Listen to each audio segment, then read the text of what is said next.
ఉదయం 8:30 గంటలకి ఈ బటర్ఫ్లైలోని ఒక విల్లాలో ఇద్దరు వ్యక్తులు చనిపోయినారని మాకు నమ్మదగిన సమాచారం రాగా ఇదే విషయాన్ని కన్ఫర్మ్ చేసుకుని ఇక్కడికి వచ్చేసి తాళం వేసినటువంటి విల్లాని పగలగొట్టి చూడగా దాంట్లో ఇద్దరు మగ వ్యక్తులు చనిపోయి ఉన్నారు.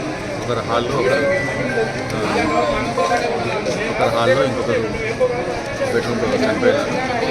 వీళ్ళని గురించి విచారించగా వీళ్ళు ఒకరు గుండమోని శివ, గోవిందపల్లి విలేజ్కి సంబంధించినటువంటి, మరి ఇంకొకరు శేషగిరి శివ, ఇతను కూడా గోవిందపల్లి విలేజ్కి సంబంధించినటువంటి వ్యక్తిగా తెలిసింది. దీనికి సంబంధించి మిగతా విషయాలు తెలియాల్సి ఉంది.